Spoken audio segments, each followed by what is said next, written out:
안녕하세요. 토요미스테리 디바제시카입니다. 1994년 9월 중국 북동부 헤이룽장성 자무스시에서 한 남성이 강변을 따라 산책을 즐기고 있었습니다. 날씨도 선선하고 평화로운 한때였어요. 그러다가 우연히 풀숲에서 바람에 나뒹구는 비닐봉지가 눈에 들어옵니다. 안에 묵직한 뭔가가 있는 것 같았죠. 호기심이 든 그는 가까이 다가갔고요. 봉지를 이렇게 들추어 보는데 순간의 행동을 뼈저리게 후회하게 됐죠. 그 안에는 마치 고기 덩어리처럼 사람의 잘린 허벅지가 덩그러니 놓여 있었습니다. 출동한 경찰은 곧장 수색을 시작해요.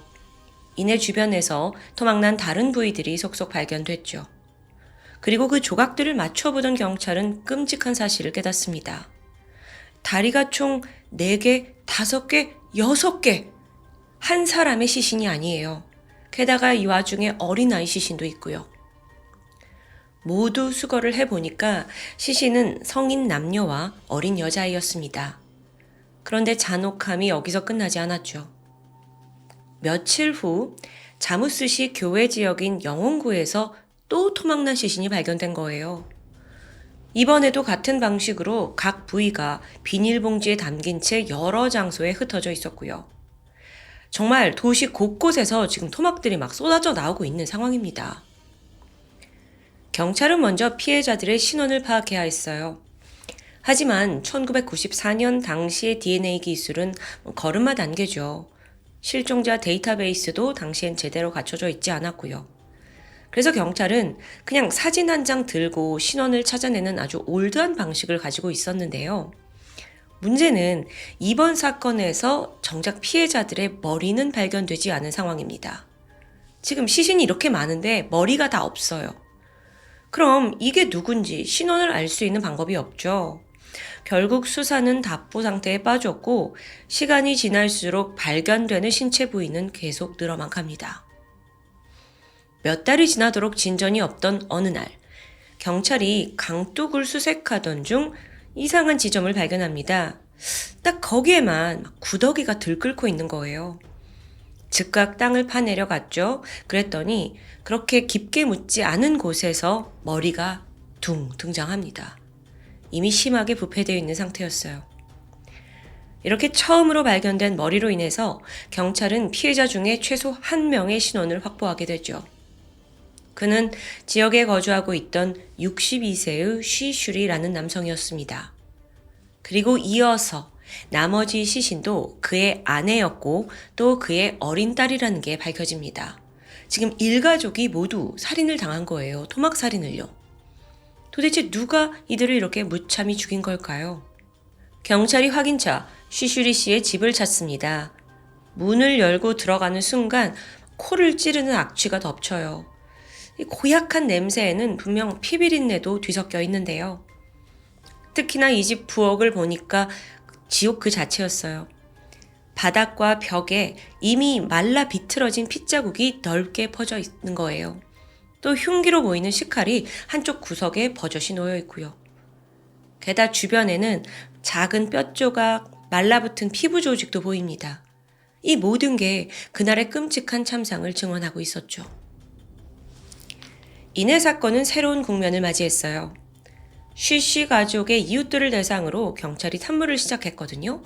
알고 보니까 이들이 지역에서 꽤 신뢰받던 부유한 가정입니다. 사람들한테 친절하고 기부 활동도 자주 했어요. 특별한 원한은 없는 것 같고요. 그렇게 긍정적인 평판이 이어지던 중 한 이웃이 의미심장한 이야기를 해요. 근데요, 그 집 사람들이 없어지기 전에 한 달 정도 같이 살던 여자가 있어요. 오갈 데 없어서 받아줬다고 하던데 그 이름이 뭐더라? 되게 이쁜 여자였어요. 왕란. 그녀는 20대의 아름다운 외모를 소유한 여성이었습니다. 주민들 증언을 토대로 몽타주를 그렸고요. 자무스시 전역에 그 주민 정보를 조사하게 돼요. 그런데 왕란이라는 여성에 대한 기록이 그 어디에서도 발견되지 않습니다. 작은 정보를 찾았나 싶었는데 또다시 용의자 확보에 실패하면서 사건은 미궁에 빠져드는 듯 했어요. 그렇게 시신이 발견되고 9개월이 지났죠. 1995년 6월 2일입니다. 한 노인이 송화관 인근에 있는 자신의 밭을 이렇게 둘러보고 있었어요. 그래서 일 다 끝내고 발걸음을 돌리려던 그때 저 멀리 반짝이는 게 보입니다. 어디서 날아왔는지 쓰레기 봉지더라고요. 그걸 줍기 위해 다가갔는데 노인이 바로 얼어붙고 말았죠. 봉지 안에 잘린 팔뚝이 담겨 있는 거예요. 자, 이렇게 토막 시신이 나오면서 도시가 전체 공포에 떨었죠. 악몽이 또 시작됐으니까요. 경찰은 현장을 샅샅이 수색했어요. 그러자 논수로와 다리 인근에서도 비슷한 봉지들이 발견됩니다. 안에 나머지 다리와 몸통이 들어있더라고요. 증거를 찾으려고 현장 계속 수색했지만 이번에도 범인에 대한 증거는 발견되지 않습니다. 부검을 해보니까 이 발견된 시신 조각들 동일인이었어요. 근데 그 흔적들을 봤을 때는요, 이거는 거의 살인보다는 도축에 가깝다는 느낌이 듭니다. 게다가 이번에도 머리는 없습니다. 그런데 이때 경찰이 앞서 쉬쉬 가족 살인사건을 떠올렸죠. 잘려진 시체, 사라진 머리, 그리고 송화강 인근. 인적이 드문 장소에 비닐봉투로 유기를 했다는 점까지 수법이 놀랍도록 똑같잖아요. 만약 이게 동일범 소행이라면 그럼 머리는 어딘가 묻혀 있을 가능성이 있습니다. 그래서 대규모 인원이 투입됐고 경찰들이 강둑 아래까지 파보기 시작했죠. 한편 이 사건은요, 신문을 통해 전역에 퍼지게 돼요. 정체를 알 수 없는 연쇄 살인마가 나타났다. 이 말 자체가 사람들의 공포를 자극합니다. 그래서 경찰도 대중들을 진정시키는 동시에 이 사건을 어떻게 해결하지? 막 고민하다가 방안을 모색하게 돼요. 원래 계획은 피해자의 신체 특징을 신문에 공개해서 제보를 받으려고 했어요. 근데 이건 공포를 좀 더 확산시킬 수 있지 않나? 라는 생각이 든 거예요. 그래서 대신에 교통사고를 당한 남성의 신원을 찾는다 라는 가짜 뉴스를 내보내게 됩니다. 피해자의 신체 특징도 그대로 내보내서 제보를 유도했고요.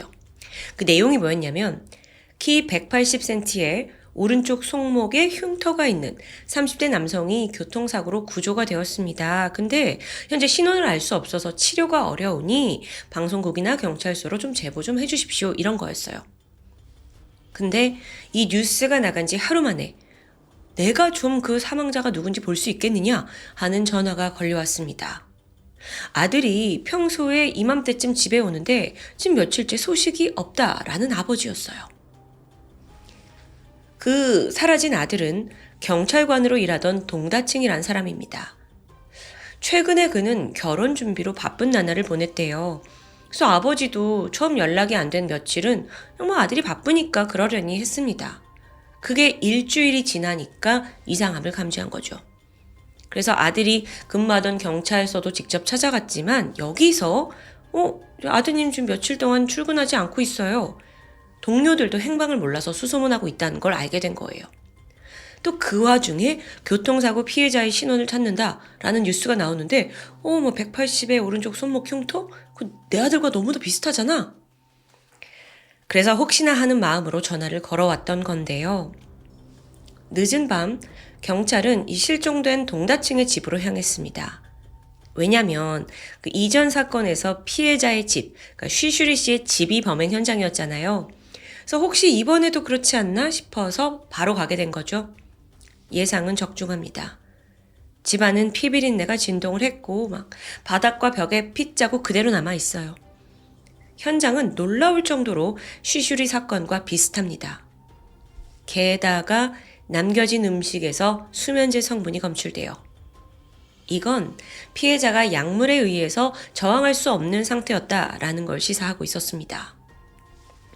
그런데 여기서 이 현장에 있어야 할 한 사람이 보이지 않아요.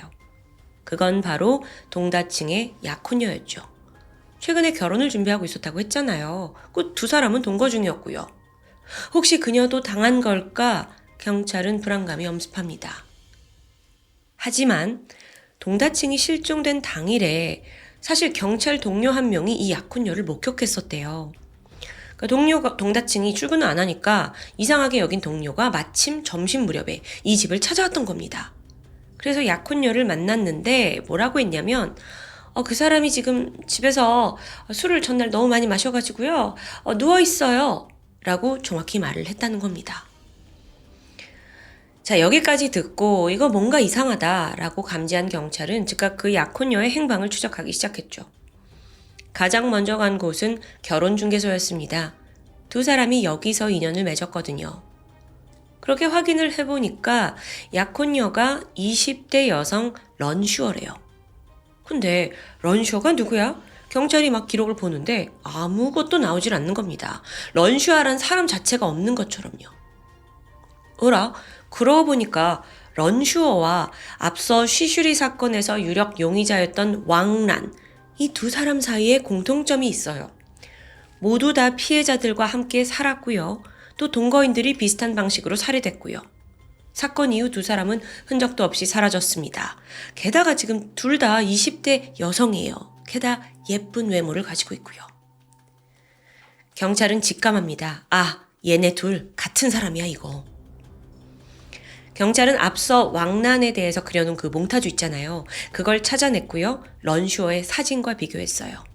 네, 두 사람은 완벽히 일치합니다.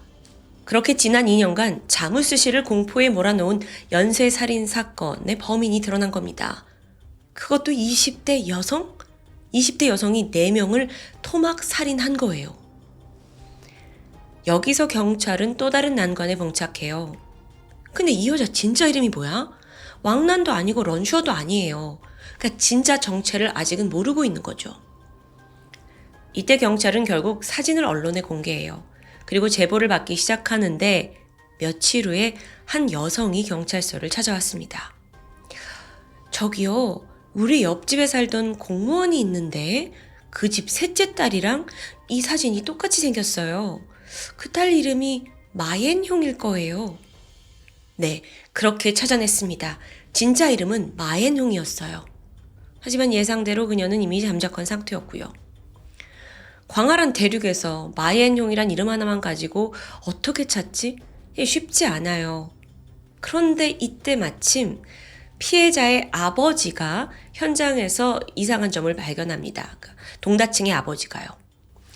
사실 사건이 발생하기 며칠 전에 자기가 아들한테 결혼식 준비금으로 2만 위안이 든 통장을 건넸었대요. 근데 아들은 실종됐고 지금 죽은 채 발견됐고 동거녀도 없는 상황에서 그 통장이 사라졌다는 거죠. 작은 돈이 아닙니다. 그리고 보니까 그 돈이 아직 인출되기 전이에요. 그렇다면 마앤용은 분명히 돈을 찾으러 은행에 오지 않을까요? 그때부터 경찰이 바빠지기 시작했어요. 그 은행의 주요 지점 곳곳에서 대규모 잠복 수사를 시작합니다. 사실 이건 정말 이 여자가 언제 나타날지 모르는 막연한 상황이에요. 근데 이게 2년간 지금 계속되고 있는 연쇄살인이잖아요. 그렇기 때문에 경찰들 모두 얘는 반드시 잡아야 된다라는 일념 하나로 매달리게 되죠. 그리고 드디어 오랜 기다림 끝에 6월 15일 마앤용이 모습을 드러냅니다. 즉각 경찰이 가서 당신을 체포하겠습니다 라고 했는데요. 마앤용이 전혀 당황하지 않아요. 연쇄살인마라서 그런지 굉장히 여유로운 표정으로 체포에 응하더라고요. 곧이어 경찰서에 갔고 왜 그랬냐 범행 동기를 추궁하는데 이것 또한 수월합니다. 마앤용이 아주 태연하게 웃으면서 대답했죠. 저는 그냥 좀 돈을 벌고 싶었던 것 뿐이에요. 어쩌다 보니 그렇게 된 거라고요. 아니, 막 연쇄살인마라고 지역이 다 지금 벌벌 떨고 있는데 살인을 너무도 가볍게 여기는 거죠. 그냥 돈 때문이었다라고 말하는 거고요. 그래서 여기에 경찰도 경악을 하게 되는데요. 자, 마앤용에 대해서 조금 더 알아볼게요. 그녀는 자무스시 외곽에 있는 작은 마을에서 태어났습니다. 아버지가 공무원이었고 어머니는 인쇄소에서 일을 하면서 형편이 그렇게 좋진 않았어요. 게다가 늦은 나이에 갖게 된 딸이라서 마앤형을 낳게 되고 얼마 되지 않아 아버지가 은퇴를 하게 되거든요. 그 생활은 더 궁핍하게 돼버렸죠. 결국 그녀는 중학교도 가지 못한 채 이제 그만두게 됩니다. 한편 마옌용의 외모만큼은 타의 추종 불허였어요. 어릴 적부터 남달랐다고 해요. 그러니까 한 번 보면 잊기 힘든 그런 예쁜 얼굴이요. 그래서 다들 이 마을 사람들이 뭐라고 그녀에게 말하냐면 너는 예쁘니까 부잣집에 시집가서 잘 살 거야 라고 막 칭찬을 해줍니다. 그녀의 어머니 역시 딸아 너는 반드시 돈 많은 집 남자를 만나야 한다 이런 말을 자주 했고요. 이게 마앤용에게는 약간 무의식적으로 돈에 대한 강한 욕망을 품게 만든 건 아닌가 싶은데요. 그렇게 자라서 20살이 된 그녀는 뭐 특별한 직업 없이 그냥 하루하루 얼굴 믿고 살고 있었어요. 근데 이제 20살이잖아요. 사실 그 어느 때보다도 외모가 물오르게 되죠. 그 자신감이 막 하늘을 찌릅니다. 아, 내가 직장이 좀 없으면 어때? 이렇게 예쁜데?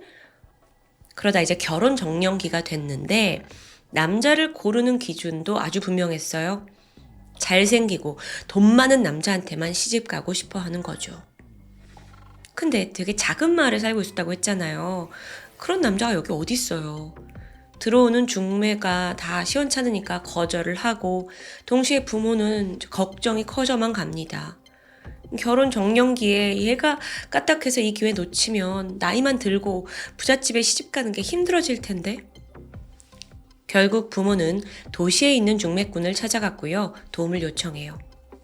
그러자 얼마 후 한 중매꾼으로부터 답이 왔습니다. 상대는 부유한 집안 출신의 사업을 하는 능력 있는 남자더라고요. 딱이다 싶었죠. 근데 마앤용은 어딘가 찝찝하대요. 왜냐하면 돈은 많은데 외모가 마음에 들지 않는다는 거죠. 겨우 부모가 설득을 해서 두 사람은 마지못해 결혼을 하게 됩니다. 그리고 얼마 후에 2명의 아들을 갖게 됐고요. 그 사이 마앤용은 가정을 돌보고 아내의 역할을 하는 데는 전혀 관심이 없었어요. 그저 남편의 돈을 펑펑 쓰면서 외모와 옷차림에만 신경을 썼고요. 심지어 몰래 다른 남자들과 문란한 관계까지 즐겼습니다. 이걸 눈치챈 남편도 점점 지쳐갔죠. 어떻게 이런 여자랑 평생 살겠냐고요. 설상가상으로 남편의 사업이 하얀길에 접어듭니다. 그러니까 남편이 막 여기저기 돈 좀 빌려달라 다니면서 가세가 기울고 있어요. 그러자 이때 마앤용은 이거 아닌데? 이 거렁뱅이 같은 남편 버려야겠다. 새로운 남자 찾으면 되지 라고 생각을 했고요. 1993년 결국 두 사람은 이혼을 하게 돼요. 이후 그녀는 살던 지역을 떠나서 자무스시의 시내로 이사를 오게 됩니다. 자, 여기서 이제 진짜 새로운 삶을 시작하겠다는 거죠. 그리고 사업도 했어요. 나는 예쁘고 옷도 잘 입으니까 옷가게를 해봐야지. 네, 얼마 안 가 다 망했고요. 불과 몇 달 안에 모든 돈을 가지고 있던 모든 걸 날리게 됩니다. 그때부터 마앤용은 어쩔 수 없이 생계를 위해 술집에서 일을 시작합니다. 그리고 이때 썼던 그 예명이 왕란이었어요. 근데 이 술집에서 일을 해보니까 생각보다 돈도 잘 벌고 남자들도 막 나 이쁘다는 남자들도 많이 만나요. 용돈도 벌 수 있고. 그래서 이 중에 하나 물어서 그냥 인생 역전하면 되겠다. 이 직업이 나한테 딱이다 싶었죠. 그런 마앤용에게 더 기적 같은 일이 벌어집니다. 자, 1994년 7월이었어요. 마앤용이 술집에서 일을 끝내고 잔뜩 취해서는 그만 길가에서 잠에 들게 돼요. 근데 이걸 마침 돈 많고 친절한 60대 남성 쉬슈리가 발견한 거예요. 딱 보고 젊은 여자가 여기서 이러고 있으면 어떤 봉변을 당할지 몰라요. 일어나세요.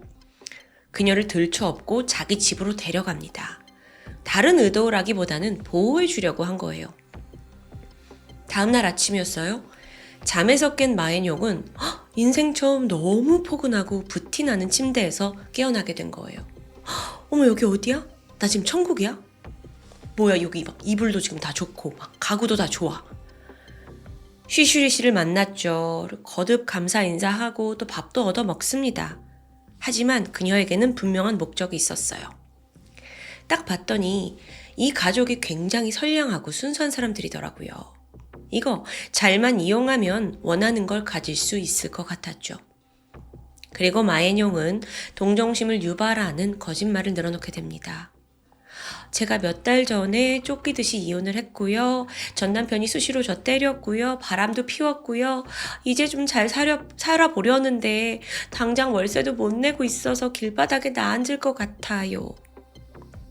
이걸 듣고 내 예상대로 가족들은 깊은 연민을 느끼고 이 쉬슈리 씨가 그녀에게 이 집에 있는 빈 방 한 칸을 내주게 돼요.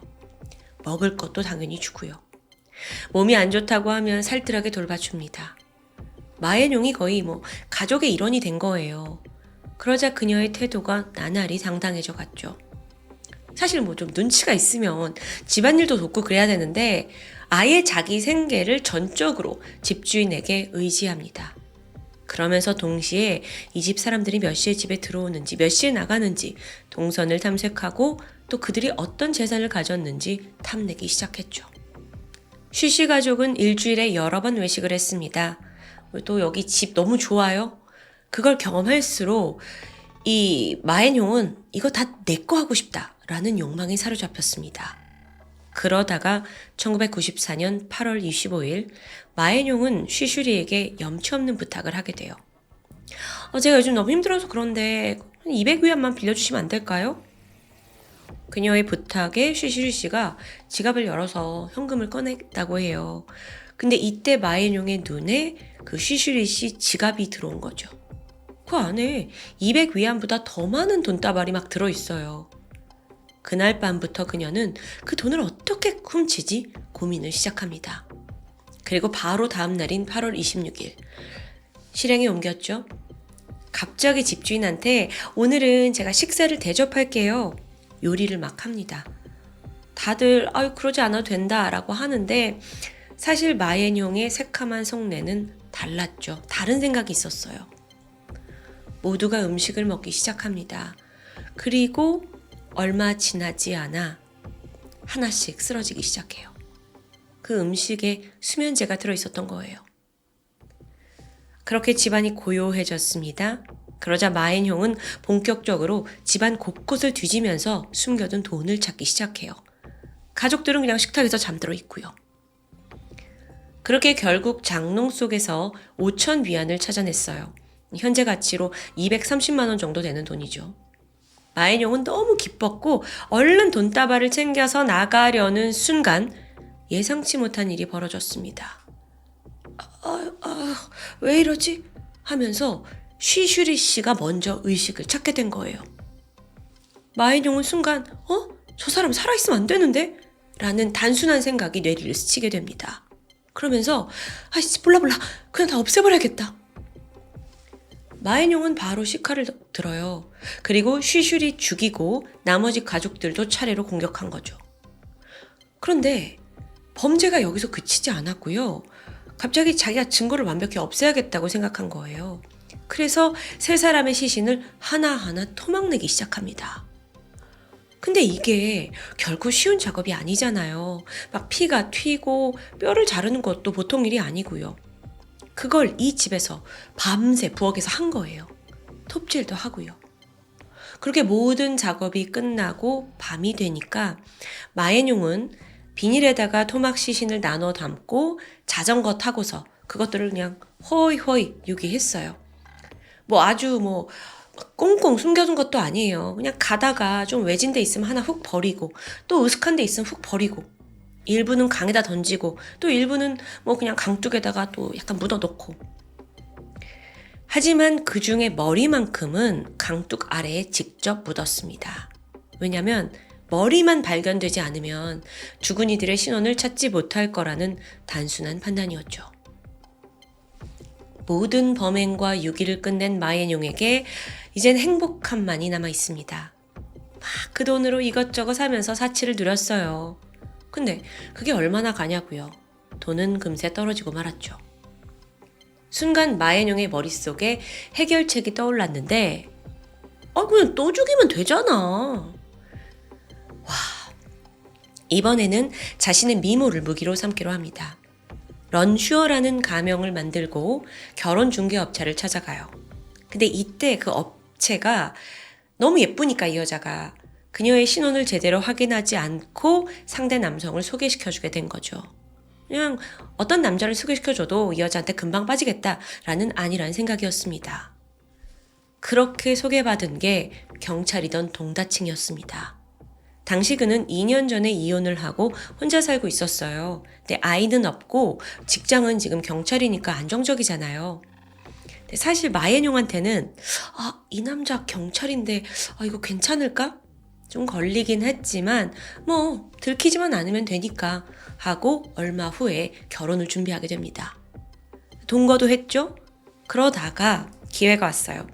마침 동다칭이 자기 아버지로부터 결혼자금이라는 이유로 큰 돈을 받은 거예요. 여기에 마앤용이 흥분했죠. 왜냐면 자기는 어차피 돈만 필요한 거니까요. 그렇게 받은 돈이 2만 위안인데 이게 현재 가치로는 900만 원이 넘는 꽤 큰 돈입니다. 1995년 6월 2일 마앤용은 콧노래를 흥얼거리면서 동거인을 위해 아침을 준비합니다. 자기, 내가 만든 음식 좀 먹어봐요. 수면제가 든 음식이었고요. 남편은 곧 정신을 잃어요. 다음으로 벌어지는 살인은요. 이전 쉬쉬리 때보다 훨씬 더 수월하더라고요. 칼로 찔러서 살해하고 시신은 도망냈습니다. 두 번째라 그런지 더 능숙해졌어요. 그런데 이때 예상치 못한 일이 발생했죠. 띵동. 동다칭의 동료가 집에 방문한 겁니다. 근데 동료도 경찰이잖아요. 잠시 손이 떨렸지만 이내 마앤용은 적절한 변명. 지금 술에 너무 취해가지고 자고 있다 하면서 동료 경찰을 돌려보냅니다. 그리고 나선 시신과 통장을 챙겨서 이 집을 빠져나와요. 시신은 잘라서 유기했고 머리도 강둑 아래에 잘 묻었습니다. 그리고 애초부터 어차피 자기가 가명을 썼으니까 들킬 만한 증거는 없다고 확신했어요. 그리고 잠시 방심을 하게 되는데 이제 뭐 살인도 했겠다. 자기는 들키지 않는 거 자신 있겠다. 돈도 있겠다. 잠시 고향에 돌아가요. 그리고 그 예전 첫 결혼에서 낳았던 두 아들들을 보러 가게 됩니다. 이 실수가 경찰에겐 사건을 해결할 계기를 만들어주게 된 거죠. 잠시나마 그녀가 진짜 신분으로 돌아가게 된 거니까요. 그렇게 맘 놓고 있던 마앤용이 은행에 왔고 바로 거기서 덜미가 잡히게 된 겁니다. 마앤용은 체포된 직후에 모든 범행을 인정했어요. 사실 좀 생각보다 의외인 점이 있죠. 4명을 살해한 연쇄 살인범이잖아요. 시신 유기 방법도 너무 끔찍했고요. 그런데 생각보다 너무 단순하고 또 살해 동기도 그냥 돈입니다. 근데 그래서 이제 재판도 되게 수월할 거라고 생각했는데 얘가 또 법정에 가서는 증언을 번복합니다. 생각해보세요. 저 같은 여자 혼자 몸으로 어떻게 이런 일을 다 할 수 있었겠어요? 이거 사실 왕씨가 다 시킨 거예요. 전 그냥 돈만 훔친 거고요. 아니, 여기서 갑자기 왕씨가 왜 나와요? 근데 왕씨가 누구냐? 이게 중요한데 왕씨는요, 그 당시 중국에서 수배하고 있던 유명한 연쇄살인범이었어요. 그러니까 자기 죄를 그냥 다른 연쇄살인마한테 뒤집어 씌우는 거죠. 내가 한 게 아니라 그 사람이 한 거다. 아주 가련한 척 연기를 펼치는데 이것도 생각해보면 되게 단순합니다. 내가 아니라 다른 연쇄살인마인 거야. 근데 그러다가 왕씨가 이제 잡혀요. 3년 뒤인 1998년에 경찰이 대대적인 수색을 통해서 왕씨를 검거하게 되거든요. 그러니까 마앤용도 그제서야 어쩌지? 이거 안 되겠네? 엄마 잡혔네? 당황을 했고요. 결과는 명백하죠.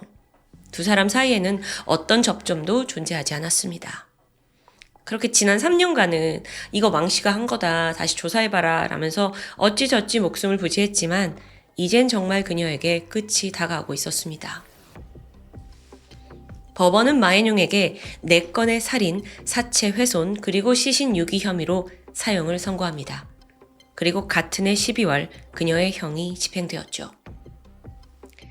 마앤용은 중국 최초의 여성 연쇄 살인마이자 토막 살인범이다 라는 오명을 갖게 됐고 사형을 맞이합니다. 그런데 사실 그녀의 일생을 보면 뭔가 자기 외모만 믿고 허영심에 제대로 된 방법을 갖지 않고 뭔가 또 돈은 그냥 살인을 통해서 얻으면 된다라는 단순하고 좀 멍청한 방식으로 살았던 것 같아요. 스스로 만든 탐욕과 허상 속에서 마앤용은 몰락하고 말았죠. 아, 정말 중국 사건이라서 더 그랬던 것 같기도 한데, 아니, 어떻게 이렇게 무모할 수가 있지? 뭐 치밀함이라고는 지금 전혀 없는 듯한데요. 여러분은 오늘 사건 어떻게 보셨나요? 편하게 댓글로 남겨주세요. 지금까지 토요미스테리 디바제시카였습니다.